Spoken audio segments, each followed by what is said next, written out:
You're listening to the VRverse, a virtual reality podcast where two friends talk all things VR.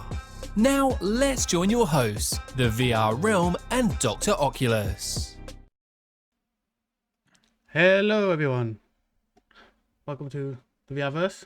We should have audio. We should. I don't. Well, hopefully everybody else does. Hopefully everyone else does, yeah. My little mixer bars are bouncing up and about, so hopefully everyone's got people. Some people do have audio. But hello, everyone. Yeah, I'm good. Yeah. Well, Sorry. Yes, I break things easily. Doc breaks things. Surprise, surprise. He's broken something. It's the only reason I show up, I swear. Yeah, welcome to episode 31 of the VRverse. It's a very, very warm time in the UK at the moment. Strangely enough, for once. Yeah. We had some nice weather and then it rained and now it's back to being warm again. Yeah, I hate it. So do I. I can't do anything. I can't function. I'm a cold weather person.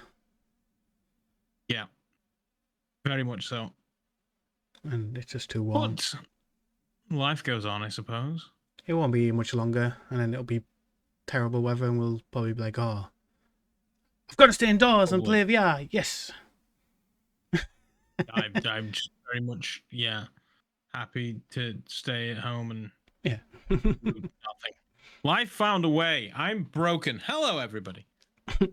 Sorry, this is a podcast. Yeah, welcome. Of course, I'm here with my VRLness and I'm here with the co-host, Dr. Oculus. Hi, folks. I'm gonna let you start this time. You normally throw God. the question at me. So what have you been playing in the last month if you've managed to play anything?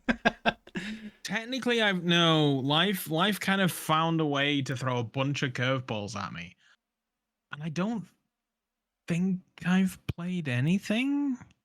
Have I played anything? Anybody know?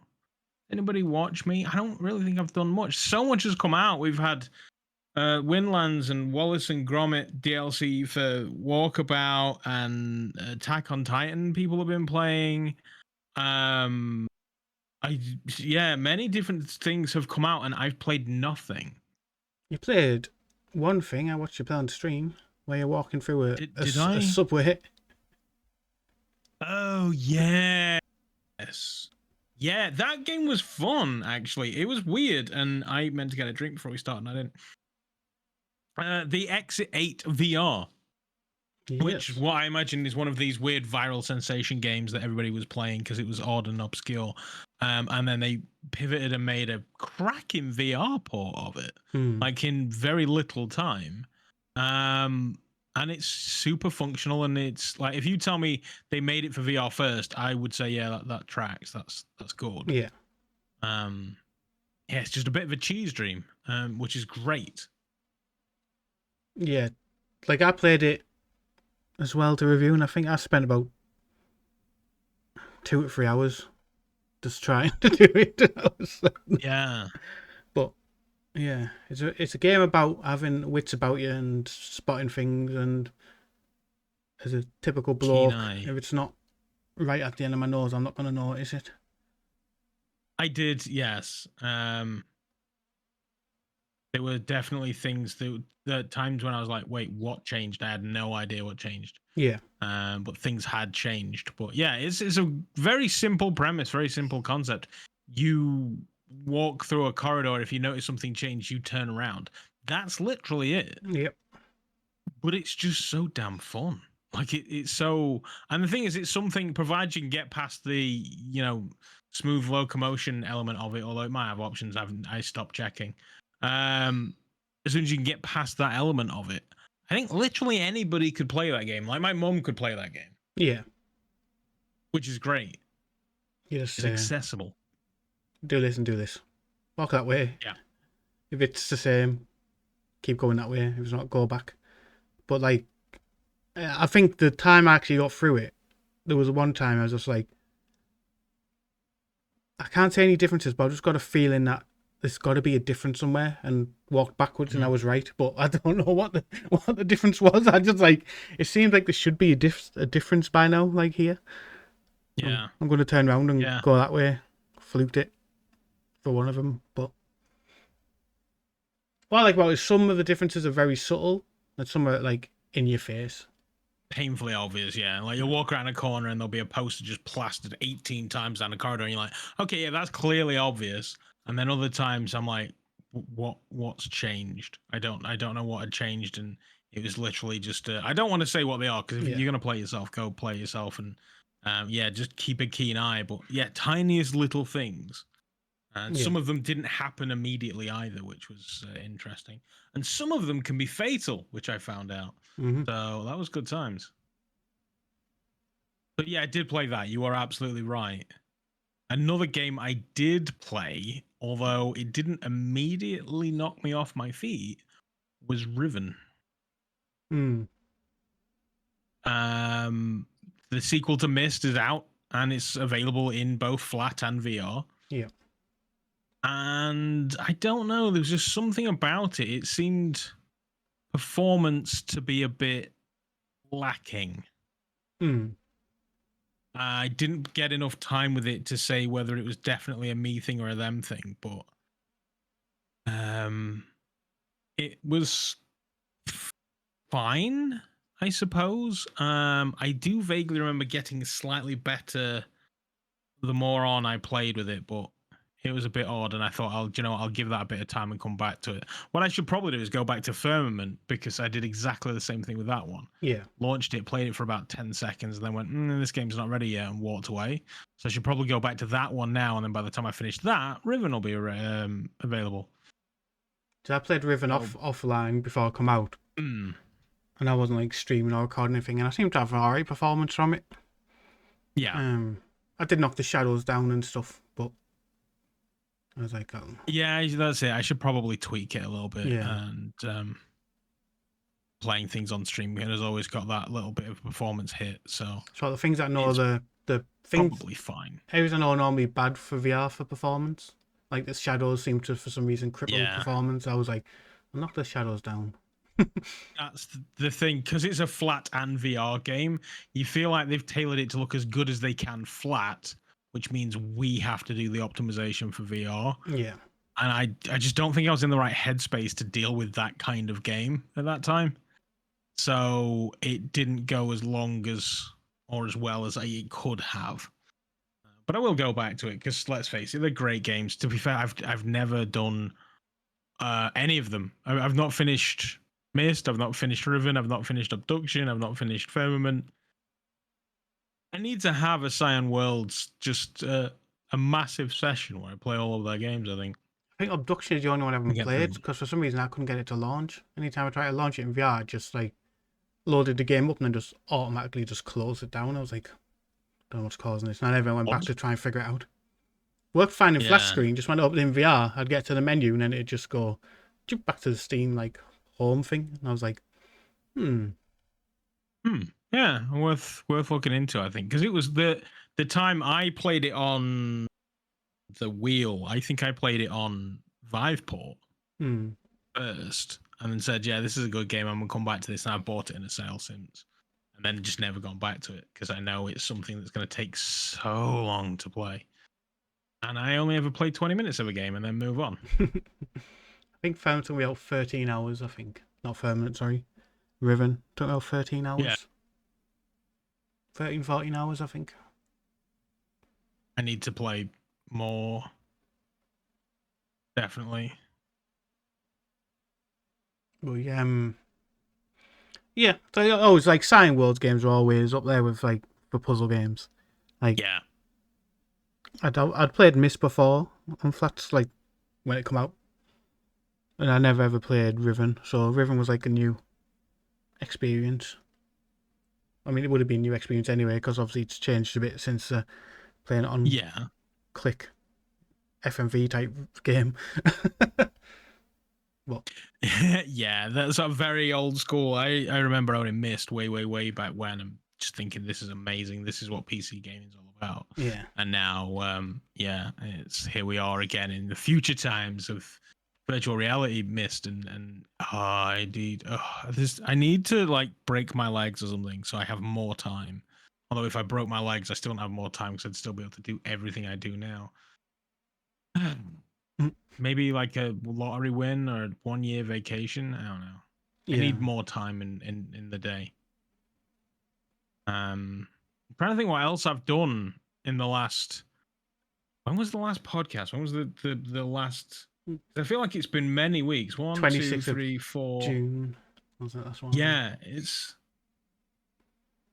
been like 6 weeks. 1, 2, 3, 4, 5 weeks. 5 weeks. It's been a long one. I played balls. You played balls? You played Miracle Pool? Oh, I haven't, no. That is so much fun. And the fact that it just dumps itself mixed reality in your room is awesome. I dig that game so much. I will happily play anybody wants to just casually play pool and chat. I'll play that. Or any of the other pool games, to be fair, but that one really does mix the MR world with real life seamlessly, and the multiplayer works flawlessly. It's brilliant. Yeah. So I did play that one as well. Other than that, it's a couple of flat games, and that's about it. Everything else is just, personal stuff got in the way. Basically, is the short version for me. How about you, though, man? What have you been up to? I played. Again, I've not played like over. I normally like end up playing loads, but then again with the heat, just not being happening. But it drains you so bad. Yeah, I played Exit 8, of course. I normally, this is how I keep track of what I've played. I just go to my website and see what I've wrote about. In that time. There is that, yeah. Smash Drums update. VRrealm.com. Smash Drums update.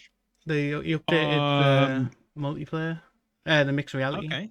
And I think actually, I was sending him the article, like, oh, you could do it in VR as well. I was like, oops, because I thought it was like just an update for mixed reality, but you just give it a better. It's just made a better stage. Basically, you've got a crowd and fireworks going off and laser shows going on and stuff, which nice. So I've played that.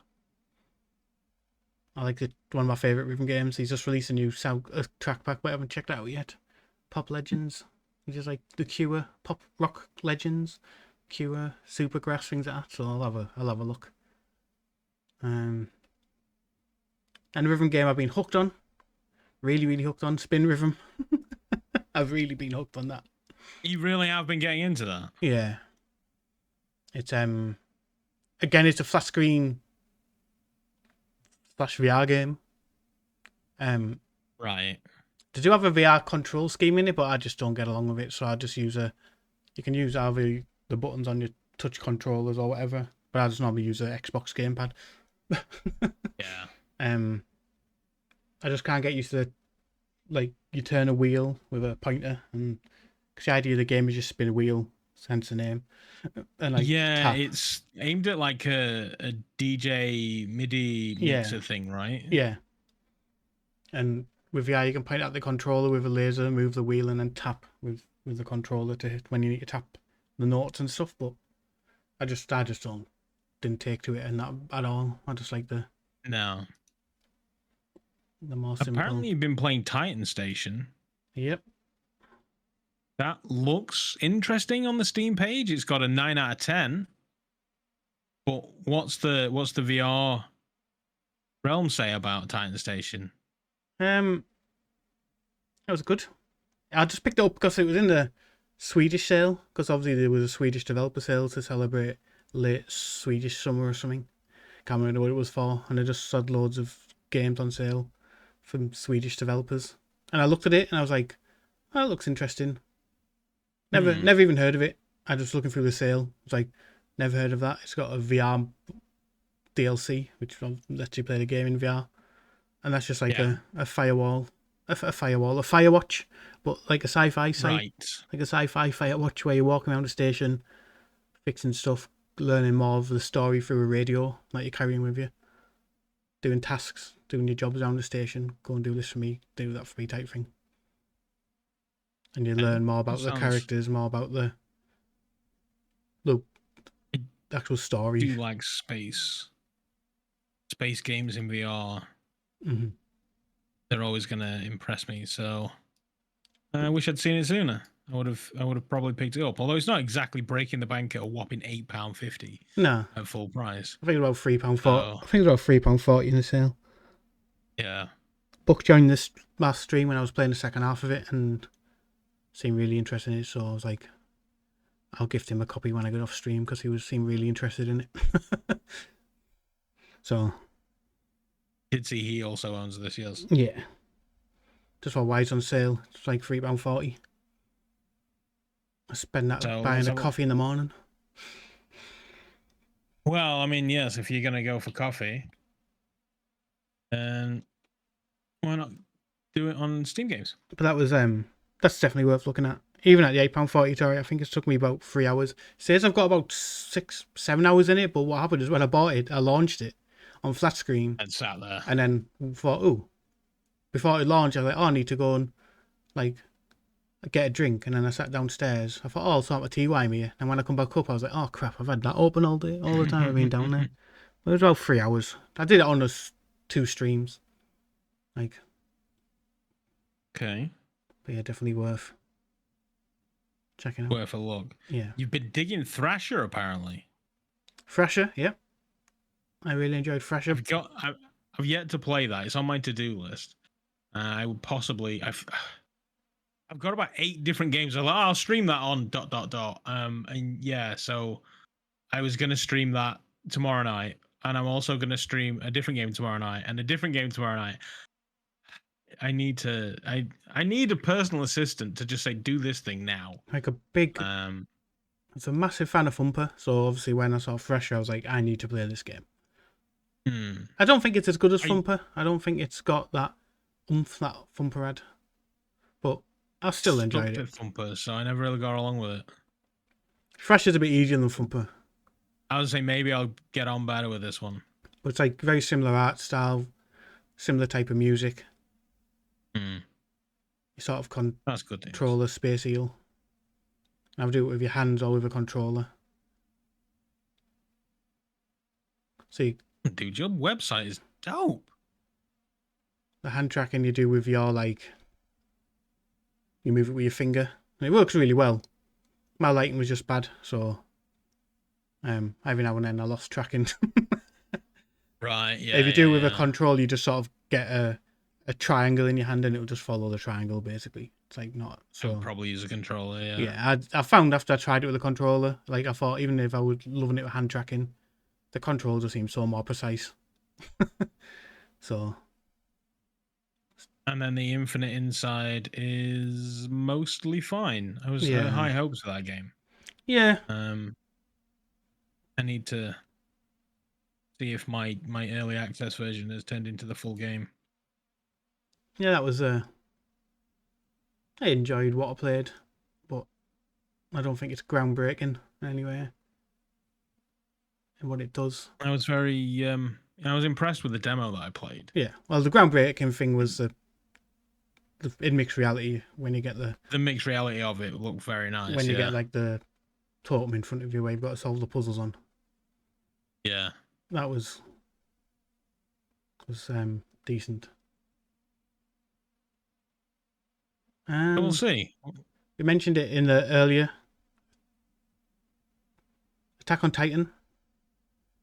Played through all of that. Yeah.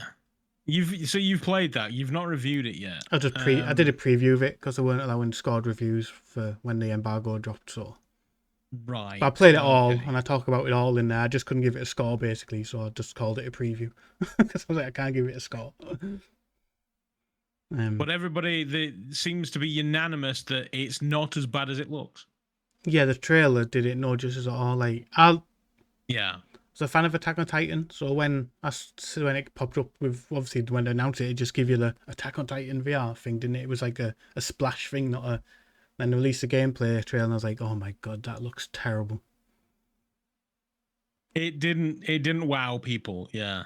We jumped in, and I was actually surprised. I mean, it needs work. I'm not saying it's perfect. Had a few frame drops and stuff. But it's in early access, so Yeah. and why it's in early access, it's $4.99, something, or £4.99. So that's yeah, it's yeah, not huge at all. they're gonna add a couple of more story missions in, co-op and stuff in through the thing to point one was like final release, point one. So if you like Attack on Titan, and I'd buy it while it's $4.99 because you're gonna get the rest of it for free as it goes through. It's this that into it. I have no idea about that. I've not touched it. I've no idea. Presumably, it's some sort. Is it a book or is it a show or is it both? I think it was a book that then got turned into a show. Okay. Yeah, I've no idea about it. I have zero interest in that game. I just know there are gigantic, skinless people that you stab. That's about it. So yeah, many people do care, but I'm sadly not one of them. Another weird one I played, actually, which I'll just give a quick mention to. Death Game Hotel. That was... I mean, yeah, you that was... weird, definitely. Yeah. I streamed that I and... don't know what's going on. You basically just play games, but you bet body parts. So okay. you play like a tile game that's made up of putting your tiles into chalices of blood. If you make the blood overflow, you put out a candle in the middle of the table. If you make they've got 3 candles, they'll turn out, then you go to sudden death. It's basically the first one to get rid of all the tiles, and your tiles have got like... Most tiles are just worth 1 point, but you can't see what's in the chalices. So you can see your chalices. It'll say like 2 or 3 or 2 or 1. Like, so you know you can... That's how many counters you can put in. But you can't see the enemies. So you sometimes have to pick theirs to put pieces in, to put your pieces in, and you don't know what their overflow rate is. It's very good. It's a clever game, but it needs to get a multiplayer community, because once you've played gone single player, you won't go back. Like, you play it sounds quite repetitive. Yeah. I think the bigger challenge will come playing actual players. Based on a thing? I don't know. I just seen it. It's made by the same person who made Deadly Premonition. Remember that? White flat Owls screen, Inc. Sweary, who made Deadly Premonition, a proper cult 360 game, and PS3 era game. That was... Just say Deadly Premonition. That's so super. That was so bad it was good. One type of game. Also responsible for The Missing, AJ McField and the Island of Memories, and some books. But yeah, you just basically bet body parts. You've got eyes, mouth, ears, and both hands. But you have a cheat system. You can play so many cheating around. But just say there's a cheat link to your eyes where it might let you view one of their chalices. But like, if you lose and you've lost your eyes, you can't do that cheat anymore because you don't have your eyes. Okay. It's all very like... sounds... Does the headset blind you then, or? And no, you just get like... lost your eyes? When you lose your eyes, you just sort of get like a blood effect around it, which makes it more limited sight. Right, okay. But if they chop your ears off, then the announcer's voice changes. Like, goes Quite all muffled and... Yeah. Like high pitchy and stuff. Good uses of different mechanics there, I suppose. But yeah, like £15 notes, gonna have to like... Yeah, it's gotta wow you for that price. Yeah, and you have like a Texas Hold'em on the multiplayer type, a take on Texas Hold'em, but... I did see there was a poker type game on your review, yeah. Yeah. It needs an online... It needs to really get an online community, or it's not really worth picking up, really. Yeah. But it was an interesting... Very highly reviewed. It was a very interesting one to play. Yeah, that's it. First month. Well, I played just stuff, little stuff, but... Yeah, I played like Ancient Dungeon and stuff, but that's not exactly new. Yeah, I played the Walkabout course, but I don't really want to talk much about it because you haven't had a chance to play it and other people won't have, and I don't want to ruin any of it because I'll just say it's a fantastic use of a license. It really is. As it always is. People have said things that make me think, okay. Mm-hmm. And that just adds to it. Yeah, I should probably jump on, buy it, and hit the links. We need to get a group together again and play it. Yeah.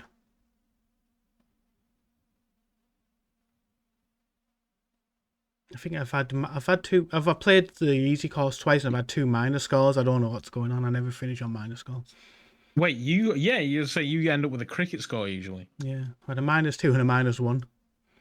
So. Were you sober? I normally am when I play. It's normally really bad. I don't know what you're doing then. I had a game with the people from Nathan from Endreams, and some of the creator crew thing that they announced, and I had a -9 game on Cherry Blossom. It's like, what's going on with me? Why have I suddenly? I think Ultimate Swing Golf taught me how to use a putter, and that's probably why. No. There's no way you've actually learned how to putt. I'll tell you one thing I have done over the last month or so. Done some location-based VR. Mm-hmm. Went with Dazed, and I did the. Did I tell you about doing the Far Cry one last month? No. I did Far Cry location-based VR. When you said End Dreams, I was like, oh yeah, I remember that. That was very, very good. There were a couple of areas that it became mildly frustrating, but all in all, like stepping into the Far Cry world in a ground-up VR game made by End Dreams. Yeah, no, that's astonishing. That's great fun. And then the weekend I met up with Buck and Dazenetic and did some escape rooms at Zero Latency in Nottingham. Which they were, just a generally good, fun day was had by all, I think. It was a good time. So that is something else that I've done. I love location-based VR, and I do try and support it as much as possible. Even though I have VR at home, like I still do that stuff. They've got a Space Marine game coming out later on in the year, which I'm very much looking forward to trying as well. Yeah, it'll be good. So, yeah. Well, we'll get a better thing than Battle Sisters. Battle Sister was okay. Mostly. I think Battle Sisters is like excellent if you're like big into the lore and stuff. Like it really is a good. But I think the gameplay just seemed a bit simple. I seem to remember enjoying it as a shooter. And there's even some very tricky parts where I was out of bullets and having to chainsaw people and dying quite a bit.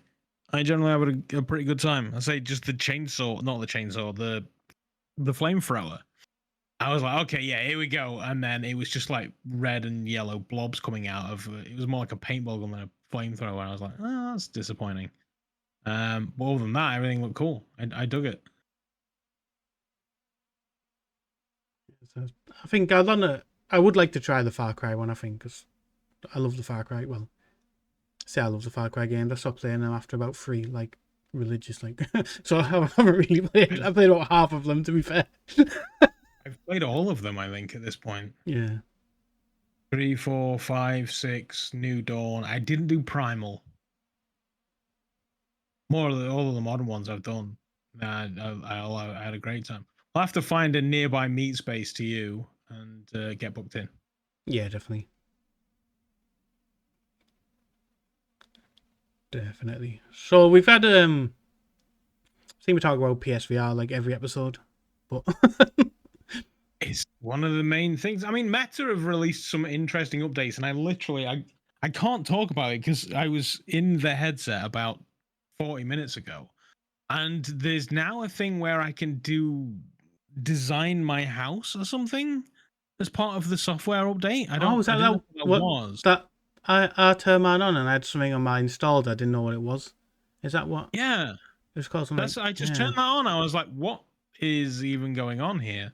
So yeah, they've done something, and I don't know what, but yeah, they seem to have made something new that I don't know. I don't know whether I'm going to be able to tell it that this stuff exists and then move it. Like it'll take a picture of the room and then allow me to move it around, or what it's going to do. But it might just be there to help me construct the room so it knows what to look for in mixed reality. But it's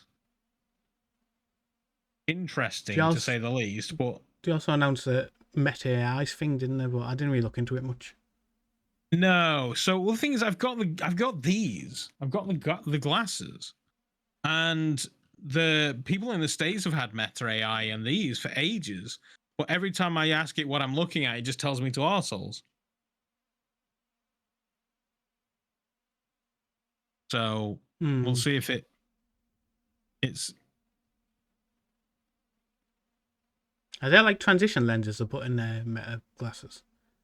They can be, but these aren't. These are just blue light. Hey Meta, what am I looking at? No, it says I can't do it. So why I will be able to do it on my Quest headset, but not the glasses, I don't know. Because people in America can do it on the glasses. So yeah, I don't know. That said, they said there were a bunch of other updates for the headset, and I've never seen any of those updates either. No. So like the pass through is still all wavy around my hands and stuff, and yeah, we'll see, I guess. I just see people sharing a tweet of some guy talking about it in his back garden, like Meta AI, like with his pass through on his like headset in his garden with a little Meta avatar over the top of like his video. I just thought I'll have a look at that, and then never did. I do have an update for the glasses, but apparently it's more to do with the Paris Olympics.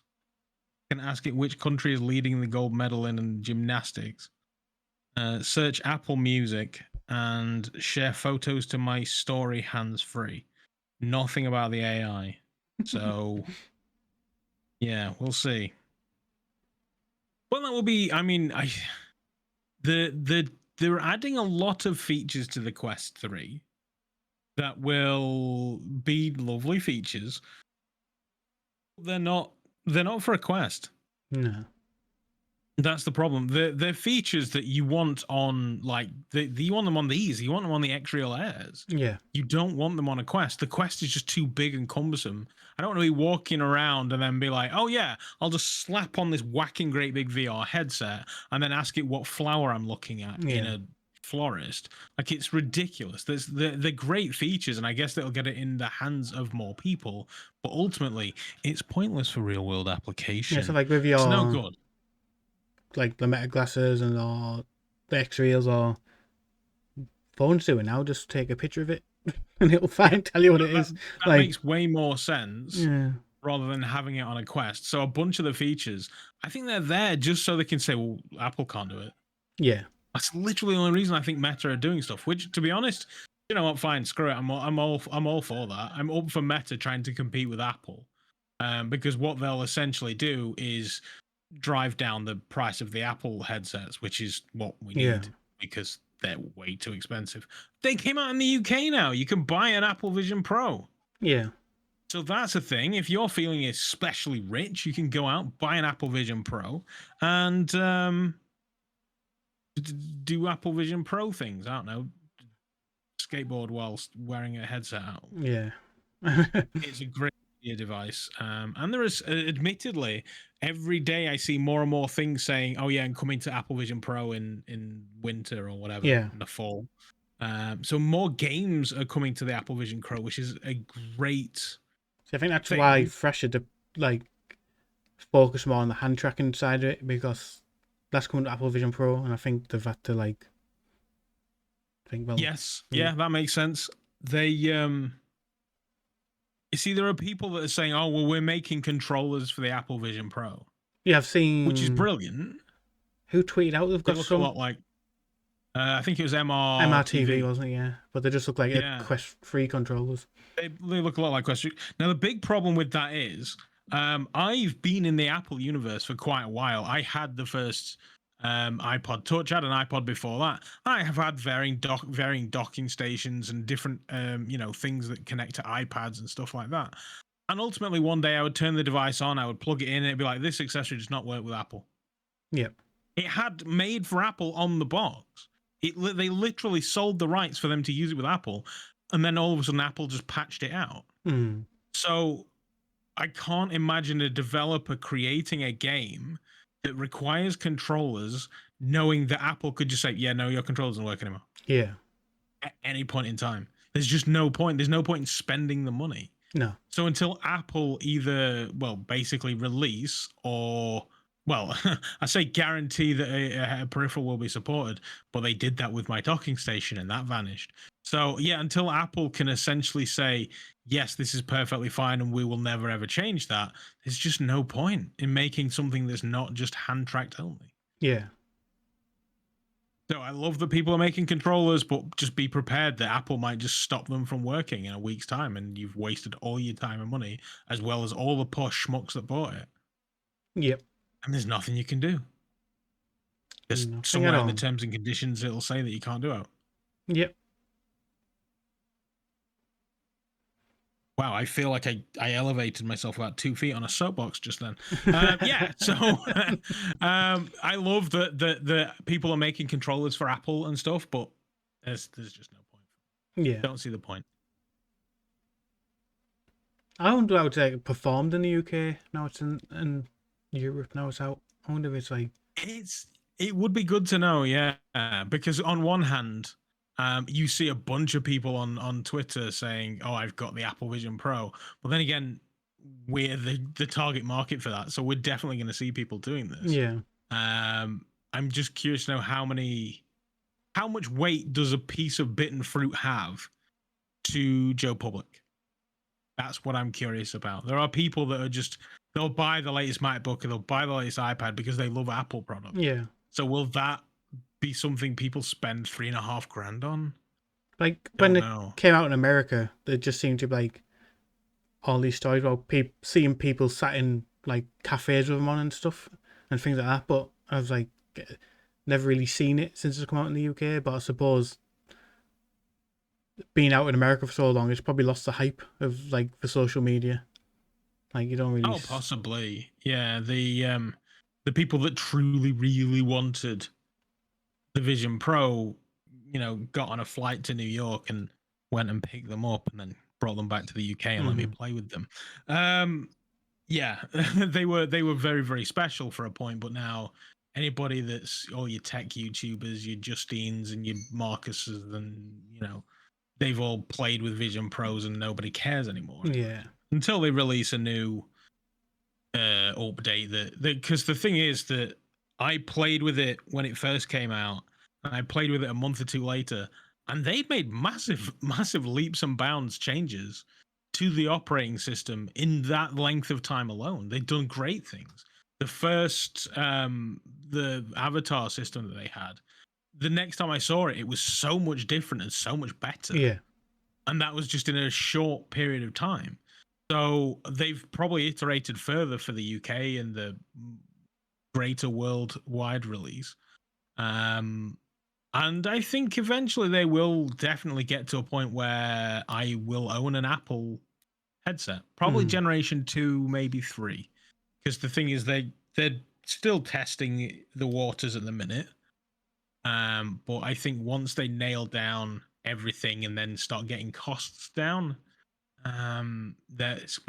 it will become a very, very real piece of kit that most people want. And I think Apple will, maybe version 2, definitely by version 3, they will have controllers. Yeah. I think they will. So we'll have to see. They'll probably cost you, £500 extra. Yeah. And only be chargeable by looking at them while the sun is facing to the east.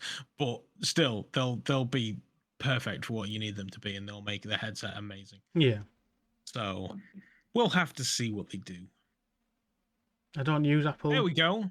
I don't use Apple. Well, I had an iPad. I've got a very old iPad, which I just used to take to like the conventions, like EGX and Res and all that, just so I could make freehand notes. After I've played a game, I could just make a shorthand note about it. Oh. obviously an iPod just for listening to music at the time, because that's what you did. And then pretty much.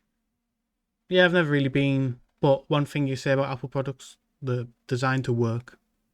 Like, and be like, my mother is very much. She's out of the Apple ecosystem now purely because I left the Apple ecosystem.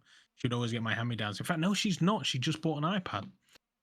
She's always had an iPad, and she's generally caught up with iPads. So yeah, no, she's very much in the Apple ecosystem, and it's so simple to use. Yeah. If you're coming from a different ecosystem, jumping from like Android to Apple, that's something a little bit different. But even then, it's not that hard. So I've got the 15 Pro extra large or whatever the fuck this is, because I wanted the spatial video, and I've absolutely loved it. It's been one of the best phones I've had in a long time. So yeah, I can't complain. I would happily buy a Vision Pro if it was about £3,000 cheaper. Then I would have had a Vision Pro. It's very. So if my life hadn't gone the way it had over the last month, I would have been sat on a vast quantity of money looking at the Vision Pro thinking, should I buy one? Because I get FOMO. I want all of the gadgets. But then that money evaporated very, very quickly. So that's not an option for me anymore. So yeah, that's it. But I would get a Vision Pro. I would. If I had the money, I would totally buy one. Yeah. Now from the expensive to what has become, for a limited time, cheap. Very limited, yeah. I've heard reports now of them completely selling out in places. Yep. And now being available directly from Sony at a discount. From last thing I read was the PSVR 2, if people don't know, went on sale for, it's probably, you might listen to this after it's finished, but it's been on sale. They haven't said how long for, they've just said limited time. It's gone down to like £350. August 5th, I think last time I saw. August 5th, yeah. And they're going to stop selling it at a discount August 5th. I've heard like in the UK it's sold out everywhere. Apart from a Sony's official store. Like all the retailers that stock it have sold out. Amazon sold out. Like, I just opened Twitter and saw something rather amusing. Yes, it is. It's selling. I've not seen this many people posting pictures of the PSVR 2 since February last year. No. Like, it is almost like they've released the headset finally. Yeah. And they've.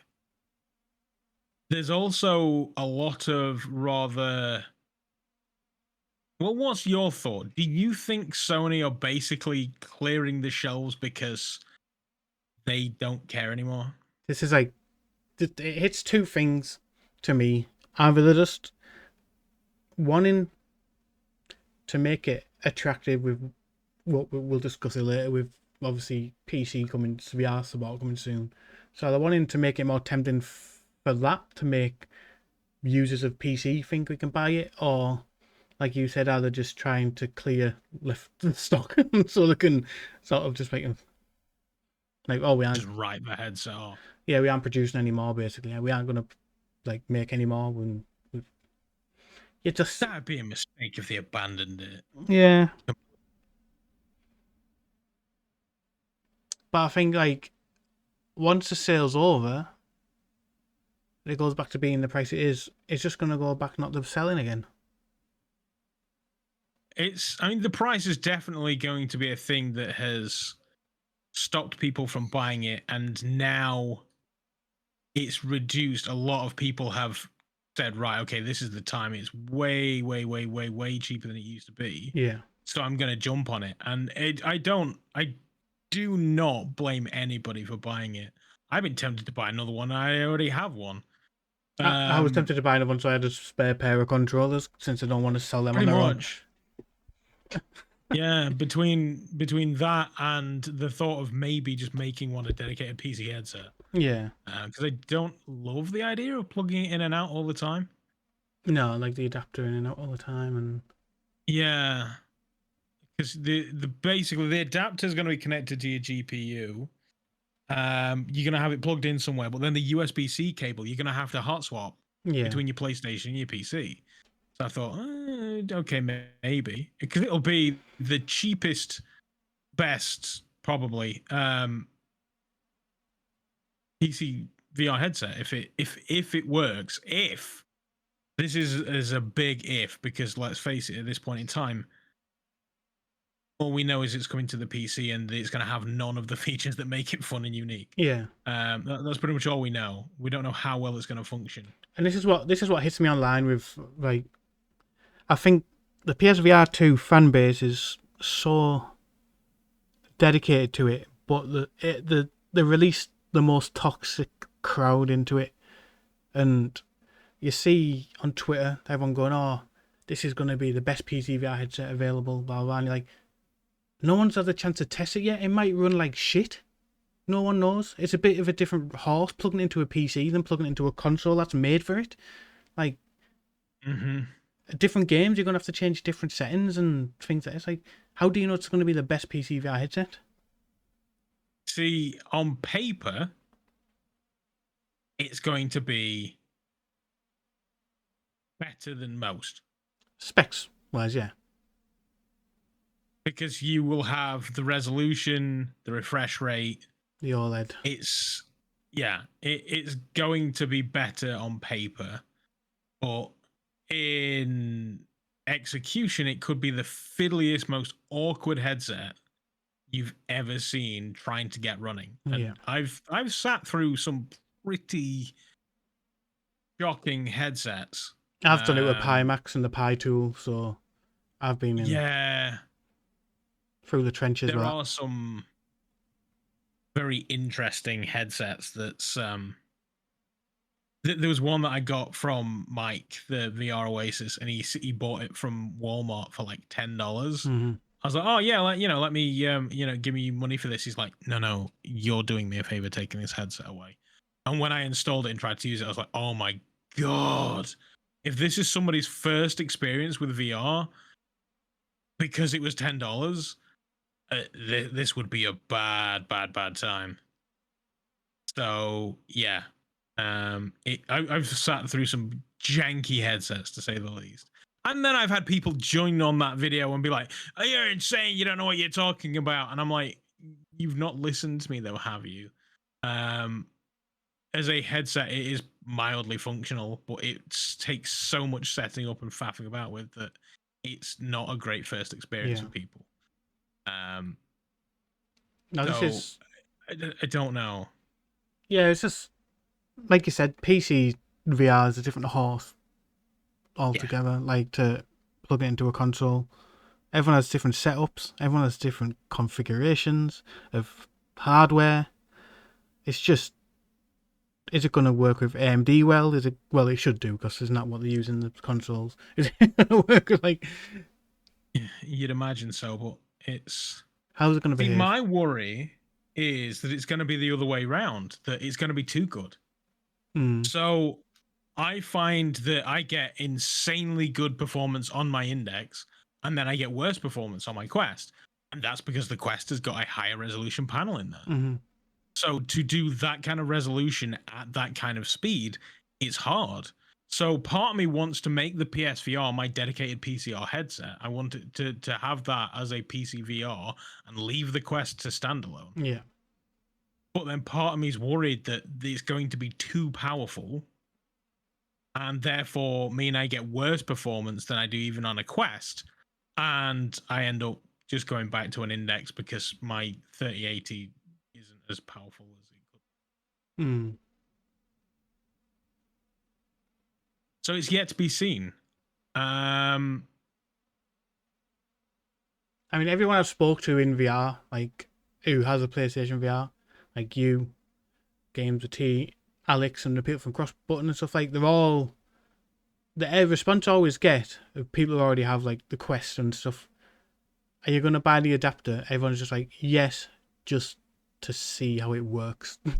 Pretty much, yeah. I want to try it, but I don't know still. Like, if they turn around and said that the eye tracking was going to work, then okay, fair enough. That means my underpowered PC, if the game supports eye tracking, will be better. It will be a better headset for my PC.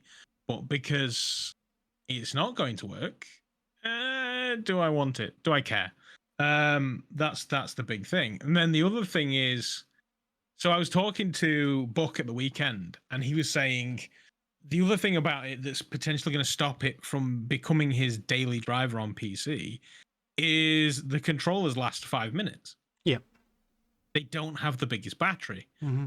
But at that point, then we also mused, well, if we're not going to be using the sensitive triggers, yeah, are we going to save a bunch of battery and they'll actually go for 4 or 5 hours? Yeah. With no problem. So there's just so many unknowns at this point in time. We don't know if it's going to be the best thing for the people, because there is definitely a market. There are people out there that basically bought the Index, don't want to buy Meta, and so then they're relying on the likes of your Windows mixed reality headsets. Yeah. Which that's going to die a death come December. So they're going to become ornamental. So you can't use double MR anymore. So then your options come down to like your DPVRs, your Pimaxes, or then your super, either random ones that don't exactly have a massive foothold in the market yet. Yeah. Your Somnium one, is it, or whatever? So your big screen. then you're going for these more niche headset markets. Whereas the PSVR could answer the question, and you could go for a big screen, which I like the idea of a big screen VR, something small and super lightweight. But my issue with the big screen VR is the only people I ever see actually using it are the people that are either being paid to use it or the people that have paid a lot of money to buy one and want to try and get some ROI. The people that have been given them, they now use Quests for their PC VR. So what does that tell you about the big screen? What also gets me with the big screen is, yes, it's nice that small form factor, but just say you came to my house, I couldn't say, oh, try this out, because it's formed to my face for the comfort with your 3D scans. So I can just give it to someone and say, oh, I'll try this, because they're not going to find it comfortable. No. So I like the idea of the big screen, but it's still an incredibly sort of small market niche headset. So what do people that are waiting for the Index sequel, the Decade or whatever Valve are or aren't doing? What can they buy? Because the indexes are failing and they're not really wanting to buy new ones. So then the PSVR could absolutely slot into that market, that niche. Yeah. And be the savior for many PC VR gamers. Or it could be a complete waste of time, even if you own a PSVR already. Yeah, what's interesting as well, like a PSVR Discord I'm on, and I've seen it pop on Twitter a few times as well, is when obviously Steam, the app appeared on Steam, like can't be downloaded till the 6th of August, but it's appeared on Steam, the app for PlayStation VR 2. And then people suddenly realised the controllers, as depending on your PC, are having Bluetooth, a decent enough Bluetooth, or you're going to have to get a Bluetooth adapter, because the controllers don't connect to the headset. They don't? No, the controllers connect to the PlayStation console. And it's like on the Steam thing, it says you need a Bluetooth compatible computer, because your controllers are for the controllers.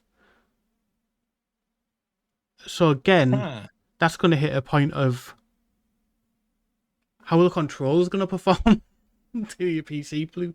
Like, yes, you could buy a Bluetooth 5 adapter for not much now, but like I've seen so many people like, oh crap, I'm going to have to buy a Bluetooth adapter now because my motherboard's like... That can't be right. Surely the Breakout box has got a Bluetooth receiver in it. No, you have to connect it to your PC. My PC needs a separate aerial I didn't bother installing. Yeah, I've done. I think I've got Bluetooth in there, but I haven't put the aerial on. I haven't put the. I've bought a Bluetooth adapter for the walkover VR. Like when they sent me those to test. Like I actually went out and bought a £10 uplink adapter, whatever it was, or whatever company it was, D-Link adapter.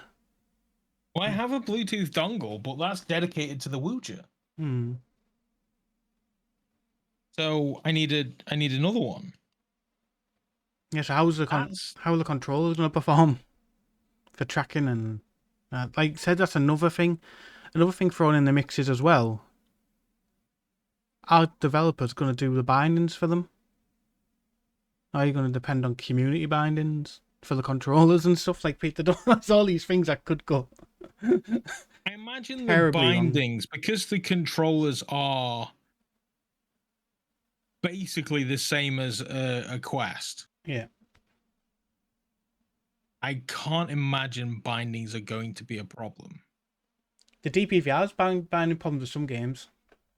And they're just basically our Quest controllers. As well. I suppose the big question is, how does Steam VR pick them up? Yeah.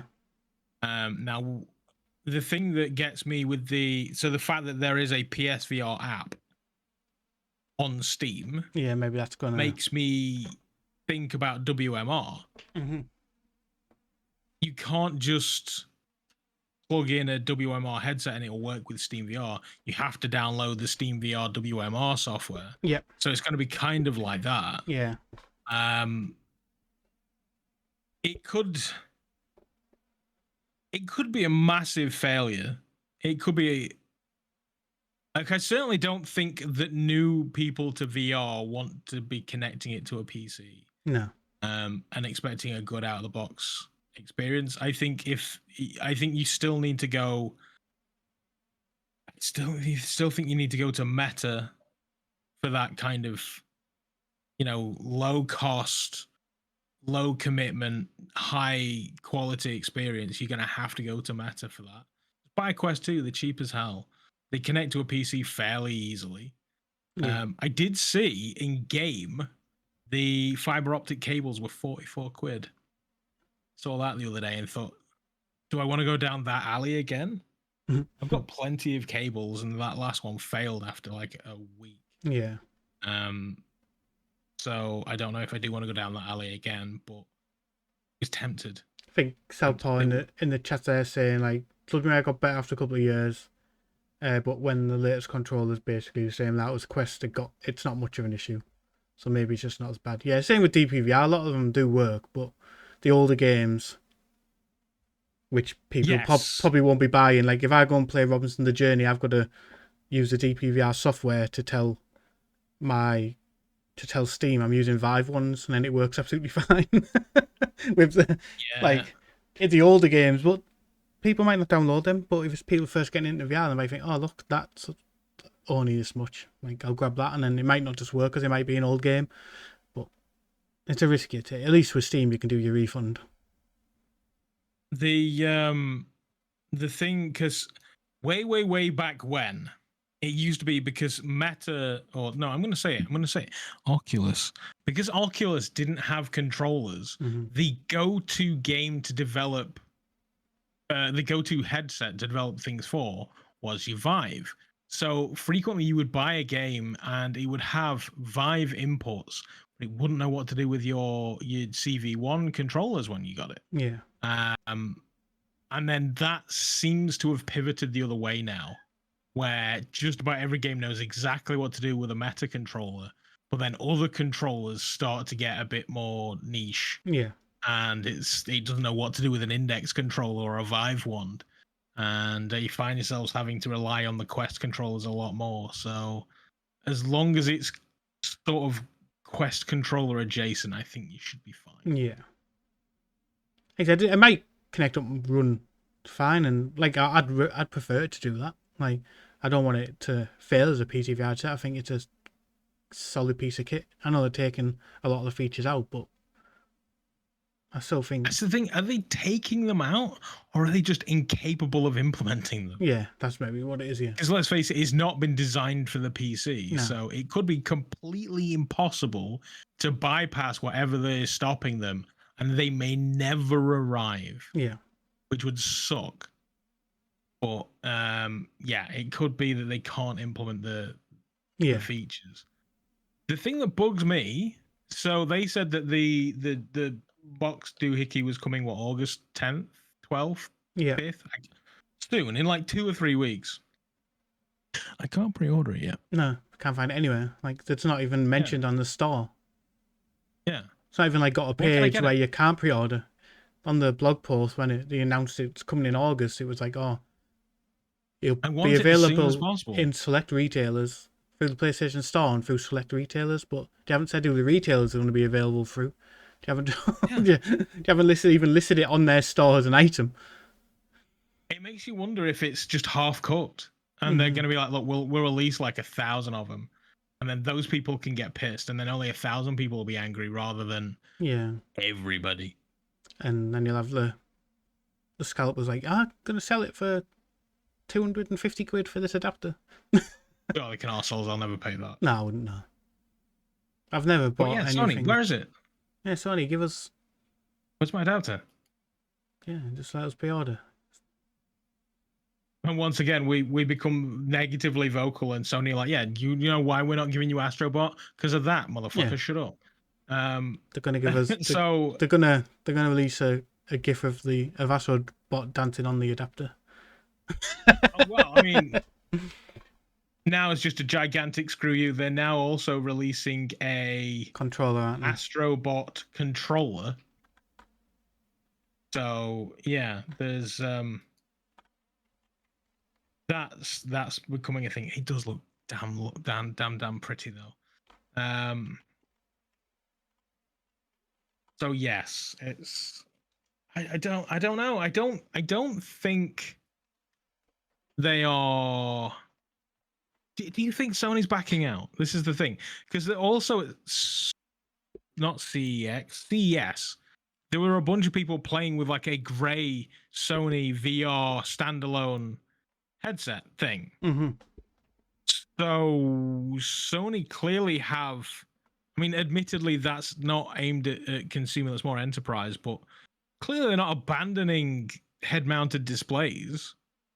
So I don't know if they're going to try and jump in on the Apple side of stuff. Like, skip VR now, let's just go full like MR and do what Apple are doing. Yeah, maybe. But I don't know.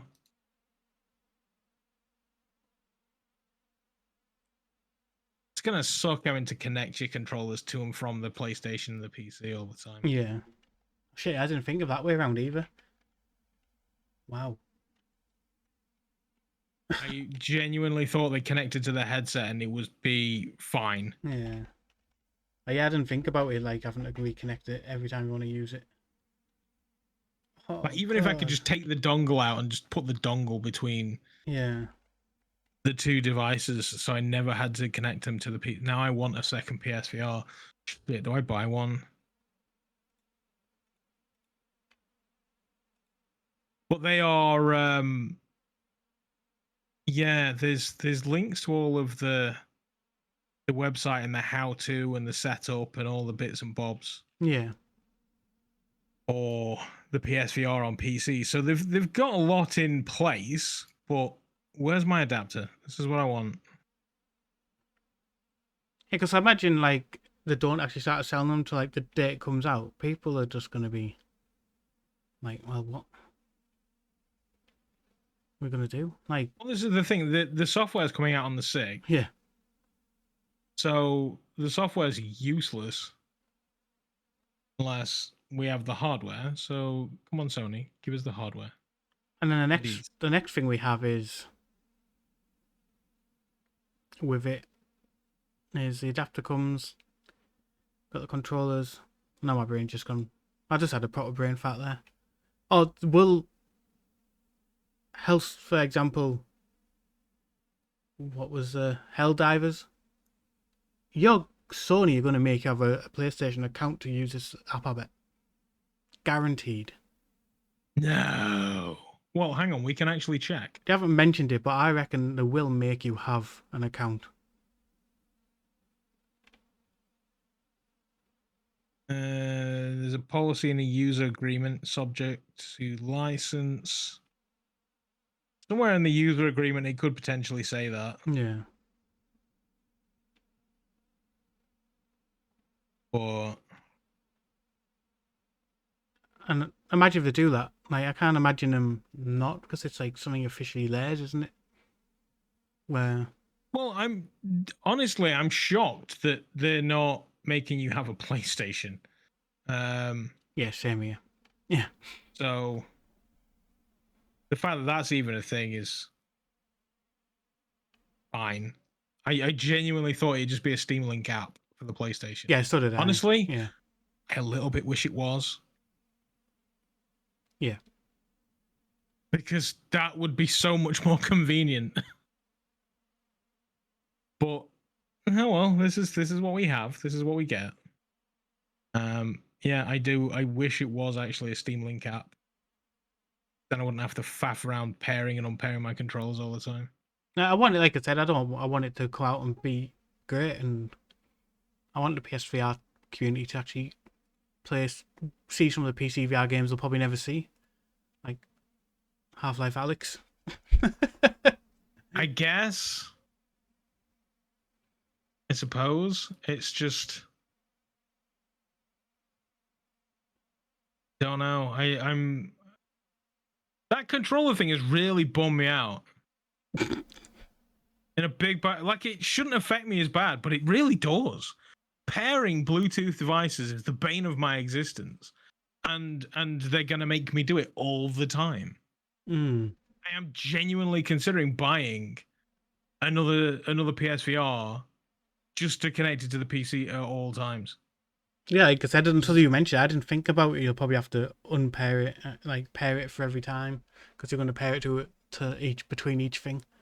Shit. That said, there is the age-old just plug it in with USB and it pairs itself. So maybe we can get away with that. Maybe. But that's going to bug the tits off me. It really is. Like I said, I think I just want it to come out and work fine out the box, but when you've been involved with PC VR so long, you know nothing's ever that simple. Like, no. Game-wise. Like, I just don't see people who have been console. I mean, I was the same when I came up from console when I didn't really PC game. I basically got into PC game through VR. The amount of faffing on with settings where, like, you just use the console of turning it on and it working. And it does throw you at first. I don't think some people that come up, like, if they've got a good enough PC and buy this adapter, I don't think they'll stick around. Some people will be like, well, this is much of a faff on. I'd rather just carry on playing games on the PlayStation. Yeah. I know people that have even just the minor inconvenience of Meta. They've tried a couple of things and they've just walked away. This is why I came here, though. Yeah, the 5th of August, 11 p.m. is when the price drop on the PlayStation Store finishes. Right. So, imagine that being... There you go, folks. I mean, the sale as well, it started in the UK, didn't it? And then I think it's available everywhere now. Like, it's in America, Europe. Yeah. So, we just seem to get it for a few days earlier for once. We're normally the ones that are left behind everywhere. This is true, yeah. The other thing worth mentioning, I did see there was a long list of games in the summer sale, which were very impressive. I guess some of the prices. Have you picked any up? No, I was going to pick up the Power Towers or Tower Powers or whatever it was called. It was like $159 or whatever it was. But I have no idea what that is. I'm just skimming through the summer sale to think see any games worth buying and letting our viewers Stilt is £1. know they should check out. Stilt is £1.59. Stilt is, yeah, that is definitely. I think I did actually go on and buy Stilt just because I could. Gran Turismo is reduced. It is a system seller. Seriously, buy Gran Turismo. It's currently 43.69. You should definitely buy that. Even though it's still 43 quid, it's absolutely worth it. It's my favorite thing to do. No Man's Sky is 15.99, 60% off. That's definitely worth getting, and I haven't even played it since it's been updated. So yeah, definitely go for that one. I think the Forever games, I think they were cheap as well. Yeah, £1.59 for Stilt. The only problem is with reviewing games, there's so many I scroll through and it's just like purchased. I'm like, well, I can't. So you can't see the price. Yeah, I had a nasty habit of viewing in incognito to get around that for a period of time. Yeah, I can't even see the games on sale now. I'm struggling to view. Then if you want to scratch your third party itch before Max Mustard pops over, Ven's Adventure. Have you seen that? $7.99. I thought they did such a great job with the Quest. Then I saw the PC version and thought, holy crap! And they've really pulled that game up. Yeah. But the PC version, and I didn't think it had anywhere to go, but sure enough, it truly did. I was very impressed with the shots they showed. They asked me if I wanted a key, and I didn't say anything, but I felt bad because I've got it on the Quest. But now, yeah, I kind of do want it. Please, Toast. So I may have to check that out. Yeah, this PlayStation website sucks. I cannot see the store and what's on sale right now. It's driving me insane. I'm trying to find I've clicked a million things. It's actually in my basket. Why didn't I just do that? Towers and that's definitely Towers and Powers is £1.39. It's like a tower defense game. I was tempted just to grab it for the fact it's £1.39. Okay, yeah, that's a good price rather than $13.99. So you've got your 90% off. Not by price, lowest to highest. Okay, what we got here? Apparently, Zenith is cheap. Did I see somewhere they were abandoning that? Zenith Nexus is free. That's why it's cheap. Yeah, they made it free to play, and they're going to remove some shards out of it or something because it's right. Okay. But they're not doing anything that Destiny hasn't done. Destiny's taken parts out of that's been there since day one. Yeah, that Towers and Powers does look good. £1.39. Mm-hmm. And signing into my Sony account is a nightmare. Operation Serpents, I bought that. Still, I bought that. Cave Digger 2. That's a great multiplayer game, to be fair. I did enjoy that in multiplayer. That's now currently, you can tell how well prepared we are. £3.99. That's absolutely worth £3.99. I thoroughly recommend. The Street 10 VR. Is that like Exit 8, but bad? Worse. T in the chat will. There we go. I'm going to say I was waiting for T to pop in the chat. Just no. We've got Train Chase, You Calligrapher. I bought that on the PC, never played it. Among Us VR, is that discounted or is that just super cheap anyway? I think it's discounted to £4 something, if it's like the Steam one. Oh yeah, you should totally buy that at £5.59. And then ask me to play it because I want to play it. I'll play with you. Across the Valley, that was a fairly early release in the life cycle of the PSVR, wasn't it? £6.39, currently at 2.98 stars. Across the Valley. I don't know why I'm still is that like the glasses. cow? That's like the one, farm yeah. one? Yeah, it's terrible. Don't do that anymore. Yeah. The Last Worker, £6.39, must buy. You should totally buy that. Yeah, I love that, me. Fantastic. I don't know how Unplugged VR works, the air guitar game that is got no untracking. I've got that, but I've never played it. I own it on multiple platforms, but it never really worked. I've got it on. Yeah, I think I've got it on. I've got it on Quest, Steam, and now PlayStation, but I've never tried it on Steam and PlayStation. What's the Super Death Game Show? That is just like a Mad Mario Ware minigame thing. Is it worth £5.59? I think I paid full price for it. I bought that one because it looked fun. It's like you just do minigames, and then if you don't complete it, you die. Lovely. Okay. But there's Before like Your Eyes, that's on there. That's worth a playthrough. Mm-hmm. Swordman VR. That's half price, isn't it? It's a great game. £6.74 if you're a Plus subscriber, or £7.49 if you're not. Yeah, that's a great looking game. Alvo, I've never played. Never bothered with Alvo. Alvo's like this really fast paced Call of Duty type one. Yeah. It was the game that was set to rival Firewall, and then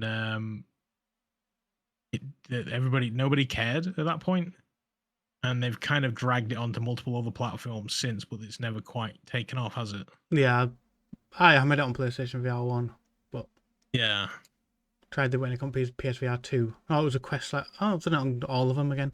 I've done it on Quest, and then played quite a while on Quest, and then played PSVR 2 version, but didn't really play a lot of it.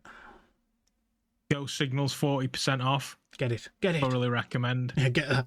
£9.59.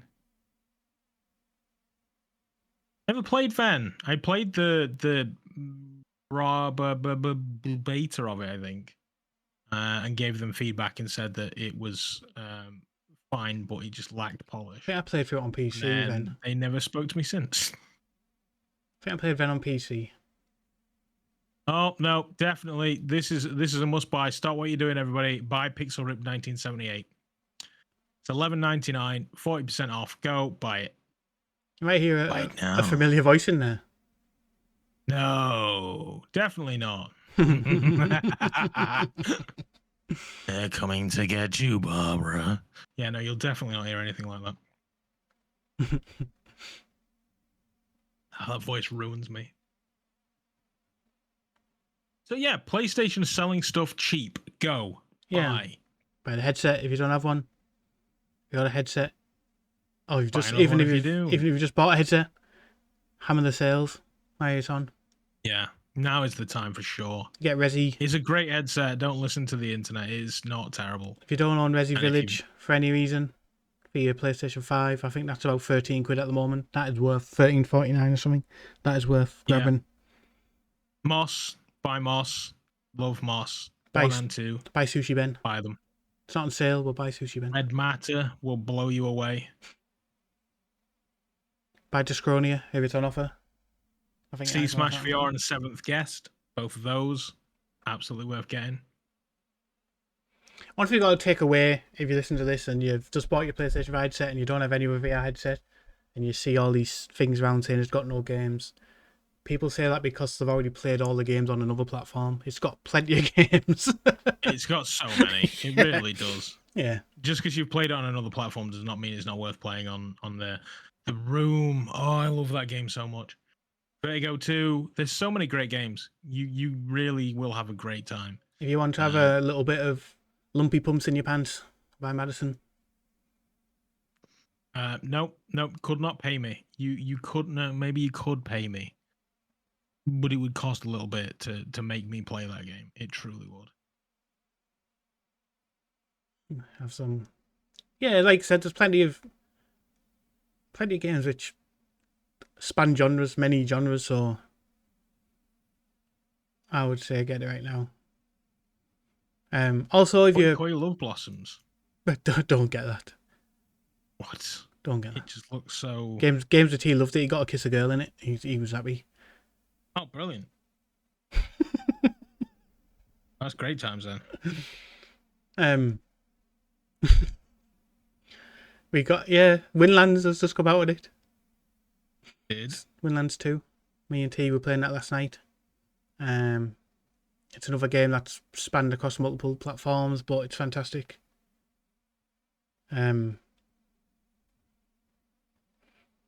Spider-Man type traversal.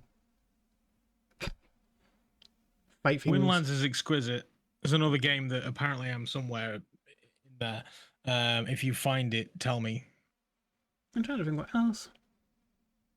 If your I PlayStation, got a bounty out on that, and nobody's ever redeemed it.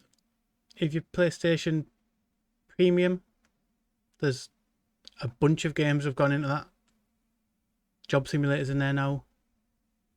The the essentials or the PlayStation Plus, PlayStation Plus better Premium, whatever it's called. version. Yeah, you've got a job. That confuses the tits off of me. I can't imagine. There's a list of VR games that have gone in there.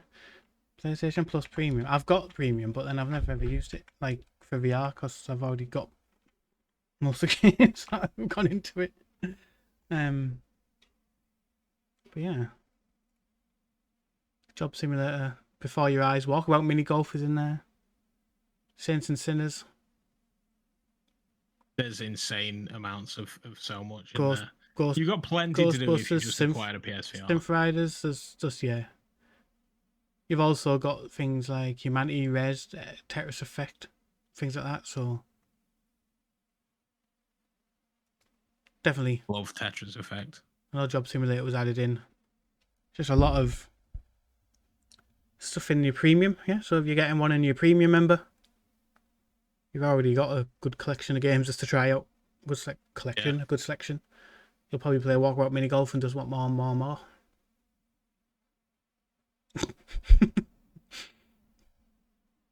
Plenty of really good DLC come out for that. I'm genuinely considering buying a second PSVR 2. God damn it. Why did you tell me about the Bluetooth thing? That's going to annoy me so bad. Like, I might not even buy the adapter now. I may not even bother. It's going to bug me. Why, Sony? Why? I'm trying to think accessories. A globular cluster. Exist. A globular cluster headset. That's essential. Strap. That is essential. Yeah. I just got the... Oh, knocking my microphone. Yeah, I just got their sort of knockoff Bobo head strap for the Quest 3, and it's still under testing, but I mean, my biggest problem with it is that it has no battery. And I need a headset with a battery on it. Yeah. Need it. But comfort-wise, it's glorious. So I'm on about accessories, actually. I didn't mention it. I got some... I use a lot of Zyber accessories now on my Quest. Use the battery head strap. Use their charging station, and then they've made the knuckles, slip-on knuckle controller things. Like where the rubber you put round so it makes it... Oh, didn't you have Pro Tube ones? The Pro Tube ones, yeah. Zyber sent me theirs. Now they make... And the only feedback I'm going to have for them is I'm probably still going to be using the Pro Tube ones because... And I think Kiwi have done it in the past as well. Well, they all seem to do it. They release a lovely headset stand that they give you rechargeable batteries that go in the controllers with new controller covers, so you can recharge them. Then they release accessories like this that no longer fit in that stand or no longer recharge your controllers. So I'm like, yep. That's why I'm going to go back to the Pro Tube ones, because they're just obviously slipping in and out of their cups, so I can still have the battery charging thingies on them. But yeah. It's the thing that bugged me. Kiwi were like, check out this docking station. I was like, that docking station is dope. I love that docking station. And look at these lovely grips. I like these grips. These grips are essential. I must have these grips. And this docking station will charge the controllers if you've got this particular battery and thing. And I'm like, I can't use both. Yeah. Drives me insane. So there's feedback I'll be giving them in the review. It's feedback I'll be giving them because I'm going to review the grips. Feedback they'll get is if you're using their other stuff, your docking station becomes a headset stand, basically. Your full charging docking station becomes a headset charging station. You're going to have to mess about. That's one thing about this strap, actually, that I actually quite like. And that is the fact that my Kiwi stand that I have at the moment, the biggest and only downfall I can find is that I have a very large head. So when I plonk the headset on the stand, it's that far that it misses the rest on the back and it falls off. And it means every now and again I'll put it on there and it'll not charge the headset. Mm-hmm. Whereas because this is a Halo strap, it's got a pad there and that stops it from falling backwards, and it means I charge it every single time. Do you not think you're just cranking it in so it fits on this? But then every time I put it on, it's crack, Yeah. place, lift up, crack, head. And I just want to take it off and on again. I just want it on and off and charging. So yes, that's the way I found around it, is to tighten it before I put it on charge, which is an inconvenience. But as we've established today, minor inconveniences annoy me. So then I'm gonna have to live with winding it in and out. But yeah, that's the biggest thing I can find, is that having to wind my head strap in means I have to wind the head strap in. Yeah. It's adding wear and tear to the product. That's my excuse. I suppose I'm testing it, really. But yeah, so I'm really liking that about this strap. It's super comfortable, and as is the other one. The Bobo one, to be fair, wasn't uncomfortable. I just hated their battery charging solution. So at least this one, the battery holder on the back is universal in the sense that I could fit every battery I had inside it pretty much. Problem is that none of them felt safe. Yeah. So then, yeah. That's what I like about the Kiwi one and the Zyber one. They've got the built into the strap, the battery, so... Yeah. But then that said, the globular cluster head strap, the battery's going to be hot swappable, which is great because I can have like 18 of them. Whereas the Kiwi strap, I get one battery. Yeah, the Zyber one's stuck. Zyber one's the same. I can clip the back off it and I can order just a battery pack off them where I can take it out the back of the thing and put a new one in and shut it off again, I think. Yeah. Which is a nice thing. I think the globular cluster, they are selling their own batteries. I've not been on the website and checked, which probably will fit this battery box perfectly, which will be wonderful, but I've just not checked. So it's, as I say, if somebody said I've bought a globular cluster head strap, I'd be like, yeah, right on. That's a super comfy head strap. Yeah. I've got no problem with it whatsoever. Because I've used mine. I got the one probably before the model you got. It was like his first Quest one, and the turner thing broke after a bit, but I was just like, but then again, I was turning it back and forth to put it on the stand all the time. Yeah. And it eventually just got stuck in one position when it was like as small as it'd go, and I can't get it to turn back. And like, I've tried and turned it out and stuff, and then just like, yeah, it just gets so far around and just jams. I'm like, oh well. Yeah, I've got the CMQ3. Looking at this, in fact, no, I don't. The CMQ3 doesn't have a battery holder on it. Yeah, I think I've got the CMQ3. The box is over there, but it's over there. Yeah. And then we get back to the minor inconvenience section of the show.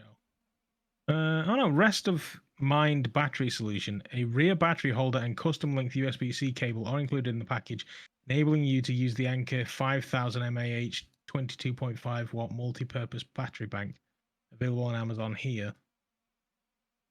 Okay, so maybe they have one in mind. Looks tiny and crap.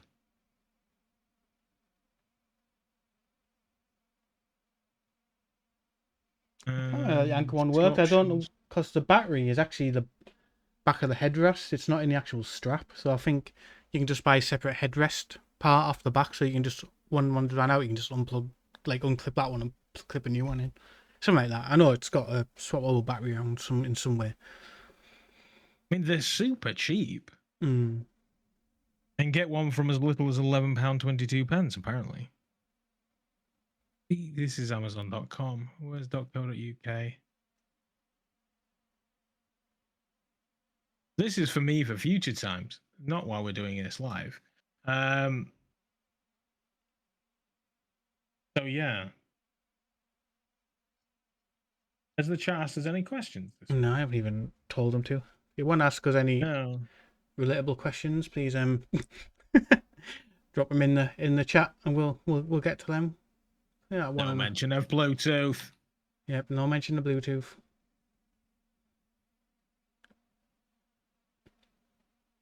Have you picked up a PSVR? Are you new to the game? Are you considering buying one? How much wood would Woodchuck chuck if Woodchuck could chuck wood?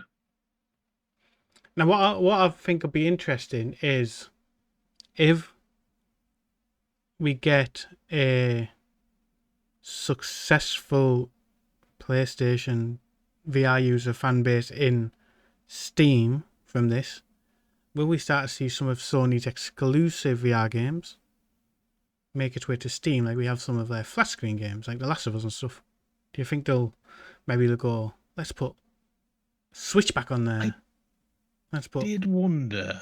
If it sees a successful uptake. Is this Sony branching out into the world of PC? And do you think we're going to see the likes of a Gran Turismo make their way over? Mm-hmm.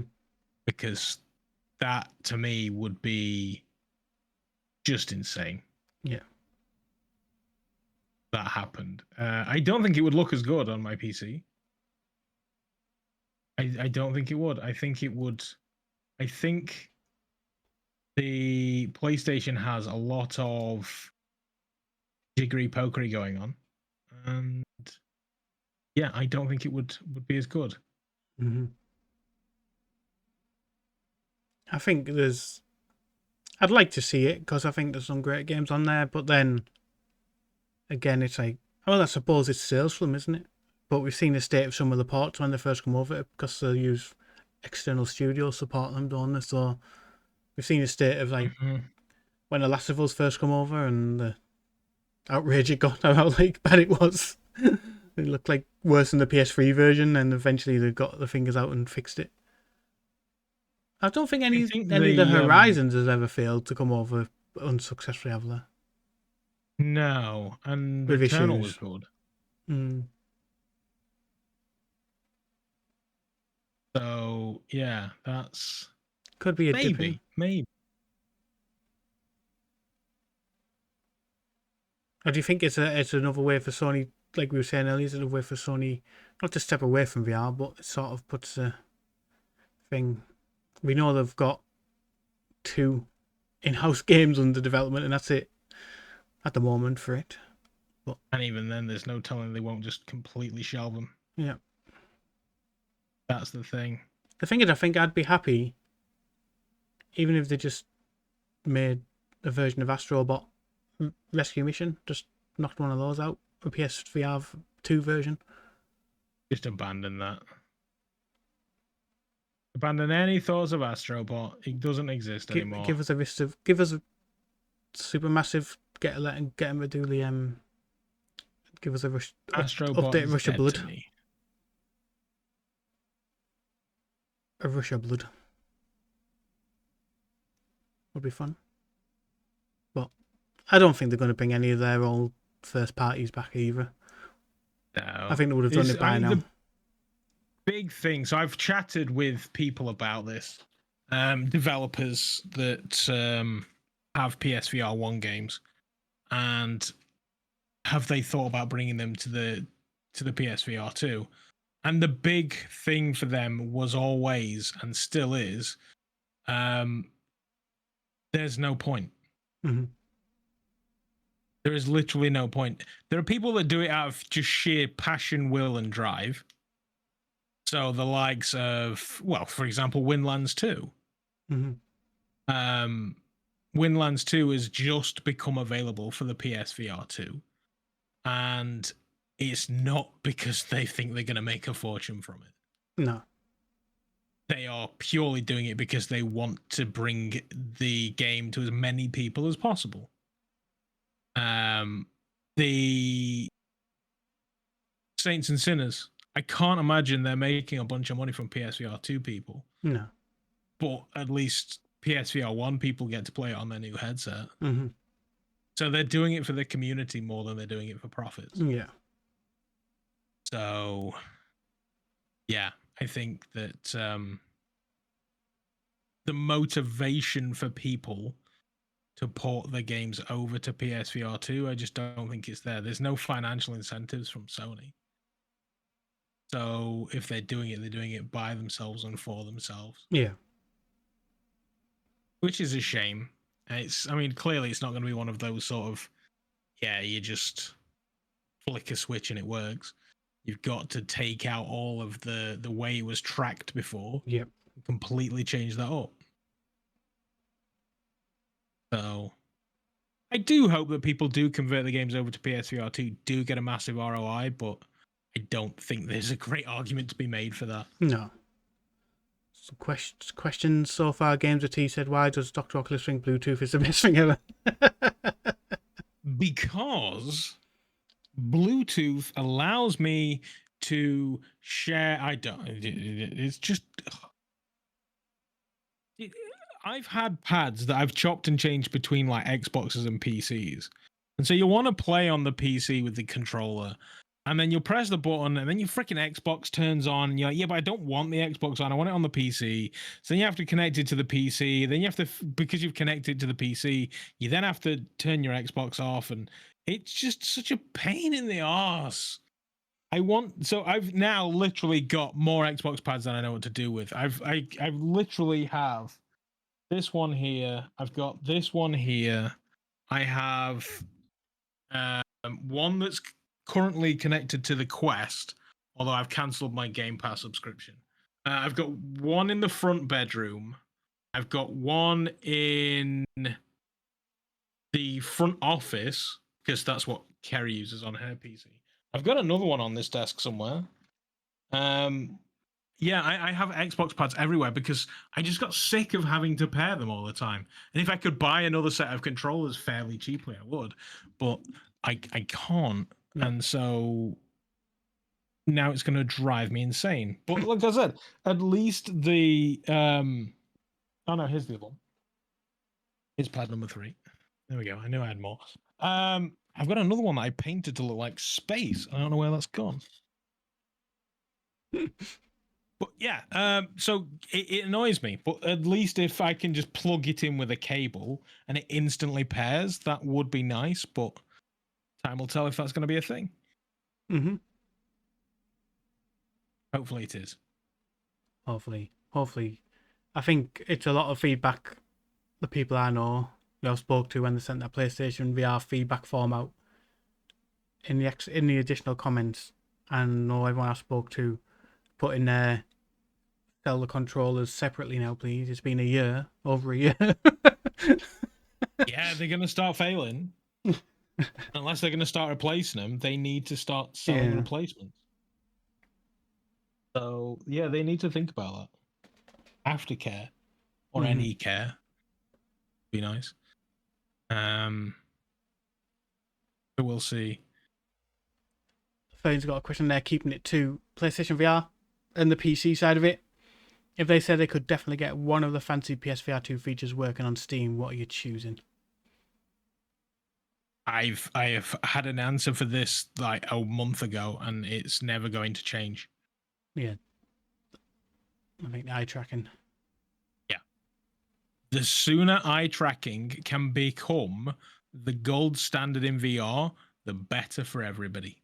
Yep. If we can get... Now, this is something that I hope the Meta OS brings about. I don't know whether we've discussed this on the podcast. Well, Meta basically said they are just going to license the Quest operating system, and anybody can make headsets. So I'm hoping that somebody turns around and says, okay, our headset's going to be different than everybody else's that's running the Meta OS, because ours is going to have eye tracking. Because then as soon as eye tracking comes about, you can get then dynamic foveated rendering. Dynamic foveated rendering just takes so much pressure off of the hardware, which means my crappy 3080 can run games that 4090s can run. And at the same levels, because it can just focus where I'm looking and everything else off. Yeah. I don't want to look at my inventory and be like, okay, now I'm looking at a thing and it works. Admittedly, wonderful on the Apple Vision Pro, The thing that you find a lot of people that have Quests that use the Apple Vision Pro, when they're picking stuff, they'll do this and move their hands around and then pinch. And you can just literally put your hand on your knee and just pinch as you look around. And the Vision Pro will detect the pinch on your hand and pick what you're looking at, which is incredibly nice and convenient. Not essential, but it's nice and convenient. And so it's a nice feature, but the dynamic foveated rendering is the best thing about the PSVR 2. And as soon as that can become a basic number one, like always, everybody has it feature, the better. Yeah. So yes, if I could pick one feature, that facial haptics is probably the last one. Yeah. And the triggers is probably number 2. Yeah, I Are was you going to missing say any features? headset haptics The would probably HDR be... and all that gubbins I don't really care about. No. I think the facial... But yeah. The headset haptics would be last for me as well. Like, you just sort of forget they're there now, though. Like... I've never felt it to be overly well implemented in anything. Apart from last night, when me and T were playing Windlands 2, we jumped off one of the points where you can just jump from really high to get back down to the bottom. And it was just constantly going off because you're falling, and it's the idea of the... Like the wind whooshing past your face. And it just That's a good implementation of it. But just because it was for so long, it just made both of us feel unwell. Because it was just like a constant, so it's like 20-second vibrate on your face, and you're just like, oh, why? That's too much. But I think it's more because obviously the movement of the haptics, like your movement sort of, your vision sort of moving. Maybe a bit too intense. Yeah. I mean, I know you can change the intensity of the haptics on the headset, on the PlayStation. But that might be too much then, I suppose. I mean, fantastic implementation, absolutely fantastic that it's there like that, because it's a really good use of it, but it makes sense. It's probably not. Most of the time, I've had facial wibbles when I've crashed into something hard in Gran Turismo. And then all the other times, it's kind of been a bit... They've used it because they've had it, not because it worked. Yeah. I think they've sort of hit with the Windlands thing as well, is like they probably don't expect people to be daft enough to jump from the highest point on the map to get down to the bottom dead quick, because they probably think people probably don't want to do that because of the length of the fall. But I guarantee they expect people to do that. The problem is, Zytec didn't make that. I know, it was VR Monkey ported it, didn't it? So yeah. So they ported it over, and well, that said, VR Monkey have got Sky Climb. Mm-hmm. So they should probably be used to people, falling from height. Yeah, that's true. But I think that it is I think that's a good use, the thought of it at least showing you're falling. If it's too intense, then maybe they need to dial it back a bit. Yeah. But, they can probably adjust that on the fly.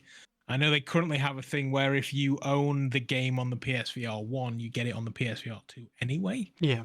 But they also have a thing at the moment in people in North America with the disc are struggling to get their upgrades, but it's a known issue, and I think they are working on it. Because I have the disc. I've got the disc in multiple occasions. I've never unwrapped any of them.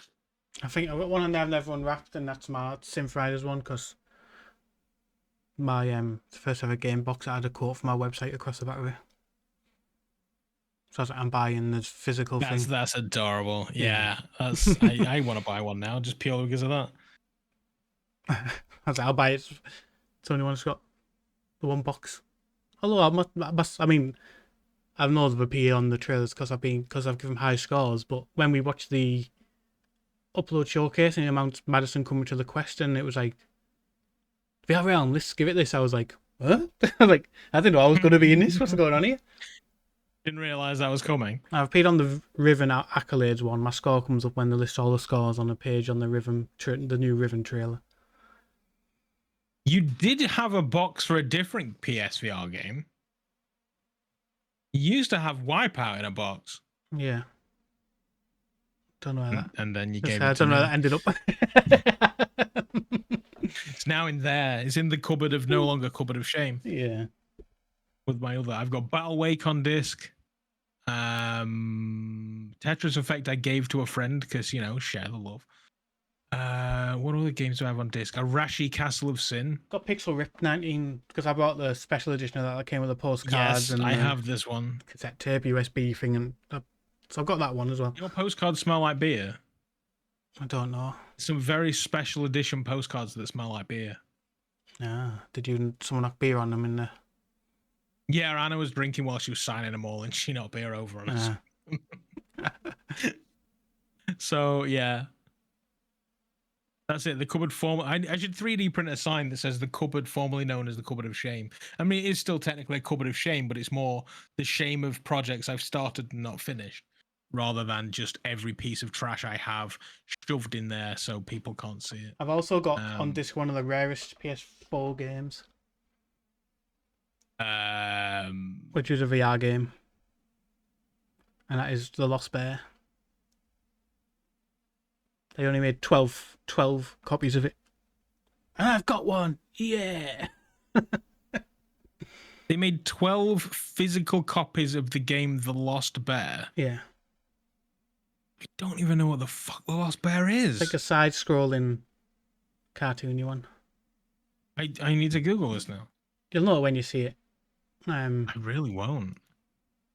But they made 12 copies, 7 went to the development team, and 5 they hid round one of the EGXs, like Manchester-based studios. And you have to go and play a game, test their game, and then ask them did they have a copy of The Lost Bear after you'd played it, and if they did, they'd give you it. And I found like a very, very niche little tiny VR game there that was by a Manchester company. I was like, please say you've got one. I'm going to come and play your game, and then ask if you've got it, and they did. I was like, yes. I've never seen this game in my life. You're out of your mind. What? It's just pictures of a chair in some woods. Yeah, so you're sat in the chair and you're playing the game like it's on a 3D theatre screen. It's very interesting. And the surroundings of this chair in the woods changes to the part of the game. And so when you go in a dark area, it gets dark and scary in that little area you're sitting and stuff. It's very It was lovely. I had a very similar game that I shoehorned into UEVR. Yeah. Which was nice. Apparently it's available on Meta. It is, yeah. For the PC. Low price of, I don't know. I can't buy it anymore. Yeah, I've got it on PC. Because, you know, Meta Store PC doesn't. I think it went down to $4.99 once on there, so I'll buy it on there and see what it's like on PC. I mean, it just looked the same. Sounds about right. I suppose PSVR 1, it makes sense that it is just a chair in the woods because they had no controllers. Yeah.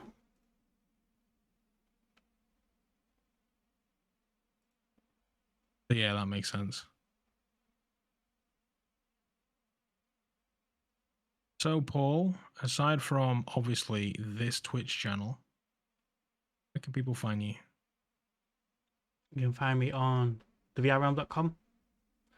Reviews, everything go on there. On TikTok, the VR Realm, although I don't use it much. And also Twitter, the VR Realm. This is everywhere I reside. And for you? Well, you can find me here over on Twitch at Dr. Oculus VR. You can find me on the YouTube Dr. Oculus VR, Twitter, or X, formerly known as Twitter. I wonder how long it's going to take before they ditch the formerly known as Twitter and just call it X and live with it. With that said, the Meta rebranding still going super strong. Yeah. I put the Quest 3 on today because they've now changed the app, which everybody says. Now called like Meta Horizon. And I put it on and it said, you need to update your PC software. I was like, all right, fair enough. I put the headset on and it says, continue setting up your headset in the Oculus software. So yeah, still going strong, Meta. Well done. Yeah, so you can catch me over on X at Dr._Oculus, here on Twitch, Dr. Oculus VR, YouTube, where the podcast goes out in video form, usually about a week or so after after this. So if you want to watch the VOD back, it's over on my YouTube channel. And any other place that you find me, well done. Instagram. I don't have TikTok. I'm too old. If anybody wants to run a TikTok channel for me, go nuts. You can monetize it and keep every penny because I don't care. And yeah, that's pretty much it. Apart from anywhere you can get podcasts.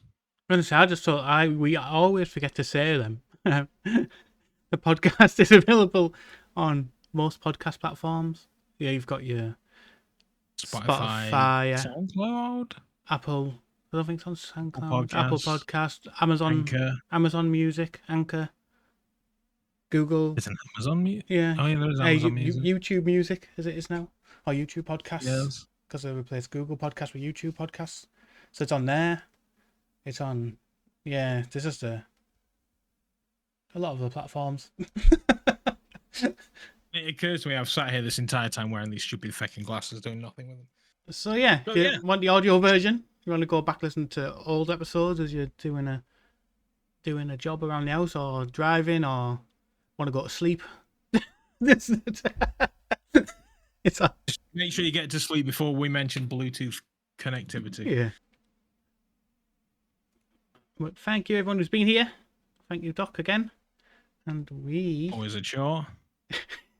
Be back. Never a pleasure. On the 27th of August. I've looked today, prepared. Because Nice. The last Tuesday of every month we go live with the podcast.